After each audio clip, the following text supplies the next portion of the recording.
ഭാഗവതത്തിലെ സ്തുതി പരമ്പരയിൽ ആദ്യ സ്തുതിയായി കണക്കാക്കുന്നതായ കുന്തി സ്തുതി എന്ന വിഷയത്തെ അല്പസമയം നമുക്കൊന്ന് അനുസ്മരിക്കാം. കാലചക്രം പൊടിയുന്നതായ നൈമിഷാരണ്യം എന്ന പുണ്യക്ഷേത്രത്തിലാണ് ഭാഗവത കഥാപ്രവാഹം. ശൗനകാദി യോഗീശ്വരന്മാർ അവരുടെ കയ്യിലേക്ക് ബ്രഹ്മാവ് ഏൽപ്പിച്ചതായ ചക്രം അതിനെ പൊട്ടിച്ചു. നമ്മളും വിധാതാവായ ബ്രഹ്മാവിൽ നിന്ന് ഒരു ചക്രത്തെ വാങ്ങിയിട്ടാണ് അനേക കാലമായി സഞ്ചരിച്ചു കൊണ്ടിരിക്കുന്നത്.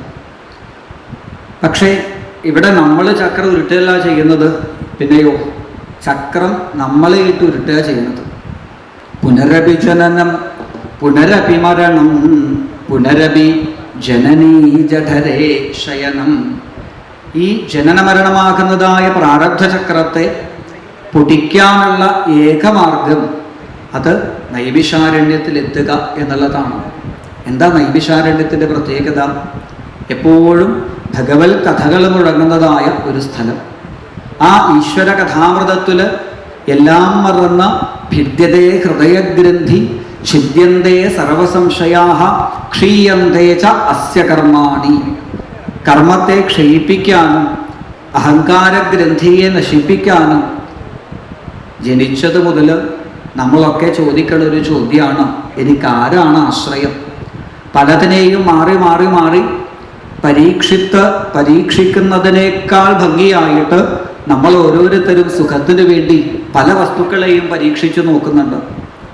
കുട്ടിക്കാലം മുതൽ അല്ലെങ്കിൽ ജനിച്ചത് മുതൽ നമ്മൾ തുടങ്ങിയ പരീക്ഷണമാണ് ഇന്നും തുടർന്നു കൊണ്ടിരിക്കുന്നത്. അപ്പോൾ ഈ സംശയങ്ങൾക്കൊക്കെയുള്ള ഉത്തരം അതാണ് ശ്രീമദ് ഭാഗവതത്തെ ശ്രവിക്കുക എന്നുള്ളത്.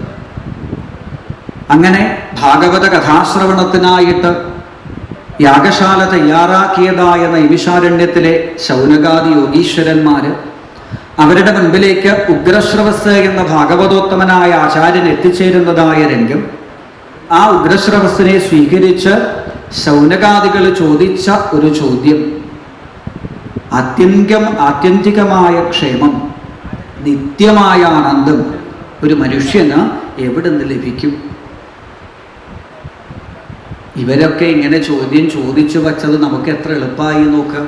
കാരണം എന്താ, നമ്മളങ്ങനെ ഒരു ചോദ്യം ചോദിക്കുമെന്ന് എനിക്ക് തോന്നുന്നില്ല അല്ലേ? കണ്ടാലും തിരിയാ ചിലർക്കേതുമേ എന്ന് പൂന്താനം പറഞ്ഞതുപോലെ എത്രയൊക്കെ അനുഭവിച്ചാലും എത്രയൊക്കെ നമ്മളെ ജീവിതത്തിലെ പാഠം പഠിച്ചാലും നമ്മൾ ചോദിക്കുമോ ആത്യന്തികമായ ക്ഷേമം കിട്ടാൻ എന്താ വേണ്ടത് എന്ന്? അപ്പം നമ്മളൊന്നും ഒരു ചോദ്യവും ചോദിക്കാൻ പോകുന്നില്ല. എത്രയോ കാലമായി 84 ലക്ഷം യോനികളിൽ ഈച്ച പൂച്ച പാറ്റ പന്നിയായി മാറി മാറി ജനിച്ചിട്ട് ഇത്ര കാലമായിട്ടും ഭാഗവത സപ്താഹ രംഗത്തിലേക്ക് എത്തുന്നത് വരെയും നമ്മുടെ ഉള്ളിൽ ഇങ്ങനൊരു ചോദ്യം തന്നെ ഉണ്ടായിരുന്നില്ല. അനുഭവിക്കാനുള്ളത് അനുഭവിച്ചു, ദുഃഖിക്കേണ്ട സമയത്ത് ദുഃഖിച്ചു, സുഖിക്കേണ്ട സമയത്ത് സുഖിച്ചു.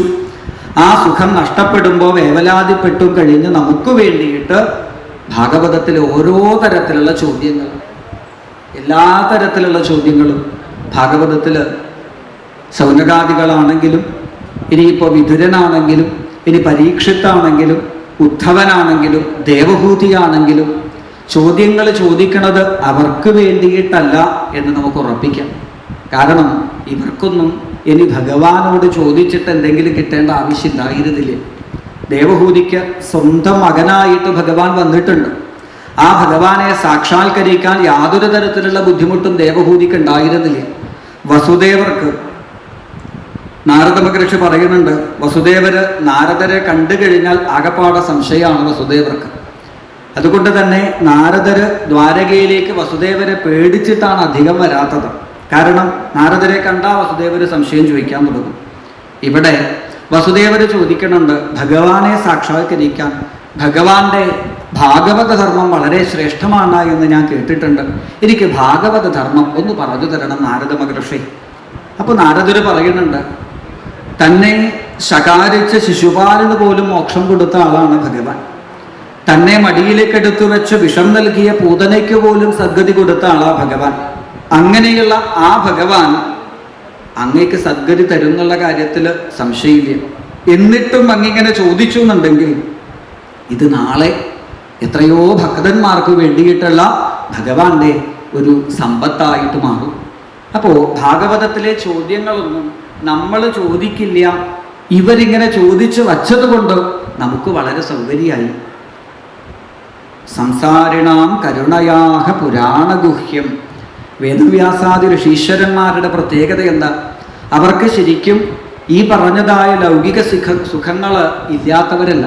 അല്ലെങ്കിൽ അനുഭവിക്കാൻ വിചാരിച്ചാൽ ഒന്ന് മനസ്സ് വെച്ചാൽ നമ്മൾ ഇന്ന് അനുഭവിക്കുന്നതിൻ്റെ എത്രയോ ഇരട്ടി ലൗകിക സുഖങ്ങളെ അനുഭവിക്കാൻ സാധിക്കുന്നവരാണ് ഭാരതത്തിലെ ഋഷി പരമ്പരകളൊക്കെ. നാളെ നമുക്ക് കേൾക്കാം കർദമ പ്രജാപതി എന്ന ഒരു താപസ ശ്രേഷ്ഠന്റെ ചരിത്രം. ആ കർദമൻ ഒന്ന് മനസ്സ് വെച്ചപ്പോൾ ഇന്ന് അനുഭവിക്കുന്നതായ കോടീശ്വരന്മാരുടെ സുഖത്തിൻ്റെ എത്രയോ ഇരട്ടി, അവർക്ക് പോലും ചിന്തിക്കാൻ പറ്റാത്തതായ സുഖം, ലൗകിക സുഖം കർദമ പ്രജാപതിക്കും ദേവഹൂതിക്കും അനുഭവിക്കാൻ സാധിച്ചു എന്നാണ്. പക്ഷെ അതല്ല, അതിനപ്പുറം ബ്രഹ്മസൗഖ്യം തു അനന്തം, അനുഭവിച്ചാലും തീരാത്തതായ ഒരു സുഖമുണ്ട് എന്ന് ലോകത്തിന് കാട്ടിക്കൊടുക്കാൻ, ലോകത്തിന് ആ ഒരു ഭാവത്തെ അനുഭവിപ്പിച്ചു കൊടുക്കാനാണ് ഭാഗവതത്തിലെ ഓരോ ചോദ്യവും അതിലുള്ള ഉത്തരങ്ങളും. ശൗനകാദികളുടെ ചോദ്യം ആത്യന്തികമായ സുഖം എവിടെ നിന്നാണ് ലഭിക്കുക? അതന്വേഷിക്കാനുള്ളതായ ആയുസ്സോ വിശേഷബുദ്ധിയോ ഭാഗ്യമോ കലിയുഗവാസികളായ ആൾക്കാർക്ക് വളരെ കുറവാണ്. അല്ലേ? എത്രയോ കാലം കഴിഞ്ഞിട്ടാണ് ഭാഗവതത്തിന് മുൻപിലേക്ക് ഒരാൾക്ക് എത്താൻ തന്നെ സാധിക്കുന്നത് കലിയുഗത്തിൽ. മന്ദഭാഗ്യാഹ മന്ദമതയഃ എന്നൊക്കെ വേദവ്യാസൻ ആദ്യം തന്നെ പറഞ്ഞു വെച്ചു. മന്ദമതികൾ, മന്ദമതി എന്ന് വെച്ചാൽ, മതി എന്ന് പറഞ്ഞാൽ ബുദ്ധി, മന്ദമതി എന്ന് വെച്ചാൽ മന്ദബുദ്ധികൾ. മന്ദബുദ്ധികൾ എന്ന് വെച്ചാൽ ബുദ്ധിയില്ലാത്ത ആളെന്നല്ല, പിന്നെയോ ബുദ്ധിയൊക്കെ ഉണ്ട്, പക്ഷേ അത് വേണ്ട തരത്തിലാവുമ്പോഴേക്കും സമയം വൈകിട്ടുണ്ടാവും. ഇങ്ങനെ വളരെ വൈകിട്ട് നല്ല ബുദ്ധി വരുന്ന ആൾക്കാരാണ് കലിയുഗത്തിലുള്ള ആൾക്കാർ. വൈകിട്ട് നല്ല ബുദ്ധി വന്നിട്ട് വലിയ കാര്യമില്ല. ഭാഗവതം ശരിക്കും എപ്പോൾ കേൾക്കണം എന്ന് ചോദിച്ചാൽ അതിന് പ്രഹ്ലാദൻ തന്നെ തരുന്ന ഉത്തരം കൗമാര ആചരയിൽ പ്രാജ്ഞ. എത്ര ചെറിയ പ്രായത്തിൽ കേൾക്കാൻ പറ്റുമോ അപ്പോൾ കേൾക്കണം ഭാഗവതം. അതെന്തിനാ ഇത്ര ചെറിയ പ്രായത്തിൽ കേൾക്കണത് എന്നാണെങ്കിൽ, ഭാഗവതം നിർമ്മത്സരാണാം സതാം വേദ്യം, പരമമായ ധർമ്മത്തെ നമുക്ക് പറഞ്ഞു തരുന്ന ഗ്രന്ഥമാണ് ഭാഗവതം. ഒരു മനുഷ്യ ജീവിതം എങ്ങനെ ഭംഗിയായിട്ട് കൊണ്ടുപോകാം എന്ന് പറഞ്ഞു തരുന്ന ഗ്രന്ഥമാണ് ഭാഗവതം. അപ്പൊ മനുഷ്യജീവിതം എങ്ങനെ ഭംഗിയാക്കണം എന്ന് പറഞ്ഞു തരുന്ന ഗ്രന്ഥം മനുഷ്യജീവിതം തുടങ്ങുമ്പോഴല്ലേ പഠിക്കേണ്ടത്. എന്നാലല്ലേ ഈ ഗ്രന്ഥത്തിൽ പറയണത് നമ്മുടെ ജീവിതത്തിലേക്ക് നമുക്ക് പ്രാവർത്തികമാക്കാനുള്ളൊരു സമയം കിട്ടുള്ളൂ. പക്ഷേ കലിയുഗത്തിലുള്ള ആൾക്കാർക്ക് വളരെ വൈകിട്ടാണ് ഭാഗവതത്തിന് മുൻപിലേക്ക് എത്താൻ സാധിക്കുക. അങ്ങനെയെങ്കിലും വൈകിട്ടെങ്കിലും ഭാഗവതത്തിന് മുൻപിലേക്ക് എത്തിയ നമുക്ക് വളരെ സൗകര്യത്തിന് വേണ്ടിയിട്ട് ശൗനകാദികളും ഇത്തരത്തിലുള്ളതായ ചോദ്യങ്ങളെ ചോദിക്കണം. അപ്പം അതിനുള്ള ഉത്തരം നമുക്ക് കൂടി വേണ്ടിയിട്ടുള്ളതാണ് എന്ന് ചിന്തിക്കുക. ആ നൈമിഷാരണ്യ പുണ്യക്ഷേത്രത്തിൽ ഇരുന്നു കൊണ്ട് ഭാഗവതത്തെ കേട്ടാൽ നിങ്ങളുടെ എല്ലാ സംശയങ്ങളും അസ്തമിക്കും എന്ന് സൂതൻ പറഞ്ഞപ്പോഴാണ് ഭാഗവതത്തിൻ്റെ ഉൽപ്പത്തിയെക്കുറിച്ച് ചോദിക്കുന്നതും. വേദവ്യാസ മഹർഷി ലോകത്തിൻ്റെ നന്മയ്ക്ക് വേണ്ടിയിട്ട് നേരത്തെ സൂചിപ്പിച്ചതുപോലെ സംസാരിണാം കരുണയാഹ, സംസാരക്കുണ്ടിലേക്ക് പെട്ടതായ നമ്മളോടോടും ഓരോരുത്തരോടുമുള്ള കാരുണ്യം, പ്രാരബ്ധത്തിൻ്റെ പടുകുഴിയിലിരുന്നു കൊണ്ട് ഇതിനപ്പുറം ഒരു ലോകമില്ല, ഇതിനപ്പുറം ഒരു സുഖമില്ല എന്ന് കരുതി ഈ പൊട്ടക്കിണറിലെ തവളകളായിട്ട് കഴിയുന്ന നമുക്ക് ഇതിന് പുറത്തൊരു സുഖമുണ്ട് എന്നൊരു ഓർമ്മപ്പെടുത്തൽ, അതാണ് വേദവ്യാസാദികളുടെ കാരുണ്യം. വേദവ്യാസനെ ഇപ്പോൾ ഭാഗവതം രചിച്ചത് കൊണ്ട് എന്ത് നേട്ടമാണുള്ളത്? ശരിക്കും നമ്മളായിരുന്നു ഈ വേദവ്യാസന്റെ സ്ഥാനത്തെന്നുണ്ടെങ്കിൽ ഭാഗവതത്തിന് എന്തായാലും ഒരു കോപ്പിറൈറ്റ് അവകാശമെങ്കിലും വയ്ക്കാണ്ടിരിക്കില്ല. എന്നു മാത്രമല്ല, ഭാഗവതത്തിൻ്റെ അവസാനത്തെ ഒരു പേജിൽ നമ്മളുടെ ചിത്രവും അഡ്രസ്സും ഫോൺ നമ്പറും ഒക്കെ വയ്ക്കാൻ നമ്മൾ മറക്കൂല. പക്ഷെ വേദവ്യാസാദികൾ നോക്കൂ, അവരുടെ ഗ്രന്ഥങ്ങൾ, നമ്മുടെ പുരാണ ഋഷീശ്വരന്മാരുടെ ഗ്രന്ഥങ്ങൾ എത്ര വേണമെങ്കിലും നിങ്ങൾ വാങ്ങിക്കോളൂ, എത്ര വേണമെങ്കിലും നിങ്ങൾ കോപ്പി എടുത്തോളൂ, എത്ര വേണമെങ്കിലും നിങ്ങൾ പ്രഭാഷണം ചെയ്തോളൂ. കാരണം സംസാരിണാം കരുണയാഹ പുരാണഗുഹ്യം, ഈ സംസാരത്തിൽപ്പെട്ടതായ നമ്മളോടുള്ള കാരുണ്യം മാത്രമാണ് ആ ഋഷീശ്വരന്മാർക്കുള്ളത്. അങ്ങനെയുള്ളതായ ആ വ്യാസമഹർഷി ലോകത്തിൻ്റെ നന്മയ്ക്കു വേണ്ടി രചിച്ചതായ സകലതരത്തിലുള്ള രചനകളെ കുറിച്ചും സൂചിപ്പിച്ചു. വേദത്തെ 4 വിന്യസിച്ചു. പ്രഭുക്കന്മാരെ പോലെ ആഹ്വാനം ചെയ്യുന്ന സ്വഭാവമാണത്രേ വേദങ്ങൾക്ക്. അല്ലേ? വേദത്തിൻ്റെ ശൈലി ഒന്ന് ആജ്ഞാപിക്കുക, മറ്റൊന്ന് ഉപദേശിക്കുക എന്നുള്ളതാണ്. ഒരു യജമാനനെ പോലെ ആജ്ഞാപിക്കും വേദം, ഒരു യജമാനനെ പോലെ ഉപദേശിക്കും വേദം. ആജ്ഞയും ഉപദേശവുമാണ് വേദത്തിൻ്റെ ശൈലി. നമുക്കാണെങ്കിൽ ഈ ലോകത്ത് തീരെ ഇഷ്ടമില്ലാത്ത 2 കാര്യമാണ്. ആരെങ്കിലും നമ്മളോട് ആജ്ഞാപിച്ചാൽ തന്നെ നമ്മൾ എന്താ പറയുക?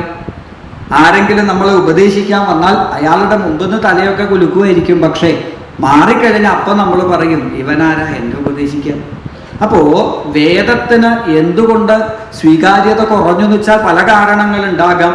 ഒന്ന് വേദത്തിൻ്റെ ശൈലിയുമാവാം. ഇങ്ങനെ വേദത്തിൻ്റെ അധികാരികളല്ലാതെ കുറേ ആൾക്കാർ മാറി നിന്നപ്പോൾ അവരിലേക്ക് കൂടി വേദ താല്പര്യത്തെ എത്തിക്കാനാണ് പുരാണങ്ങൾ രചിച്ചത്. ആ പുരാണങ്ങളിലേക്കും ആൾക്കാർ വേണ്ടതുപോലെ ശ്രദ്ധ കൊടുക്കുന്നില്ല എന്ന് കണ്ടപ്പോഴാണ് മഹാഭാരതം, അല്ലേ, 1.25 ലക്ഷത്തോളം ശ്ലോകങ്ങളുള്ളതായ മഹാഭാരതത്തെ വേദവ്യാസ മഹർഷി ലോകത്തിന് നൽകി. മഹാഭാരതം രചിക്കുമ്പോൾ അദ്ദേഹത്തിന് 2 ഉദ്ദേശമേ ഉള്ളൂ. ഒന്ന്, എല്ലാവരും ഭഗവത്ഗീത പഠിക്കണം. ഭഗവത്ഗീത പഠിച്ചാൽ ഭഗവാൻ ആരാണ്, ഈശ്വരൻ ആരാണ് എന്ന് ബോധ്യമാവും. പിന്നെ വേണ്ടത് ഈ യുഗത്തിൻ്റെ ധർമ്മം, അത് നാമജപമാണ്. സഹസ്രനാമം ജപിക്കുക, ഭഗവത്ഗീത പഠിക്കുക, സഹസ്രനാമം ജപിക്കുക.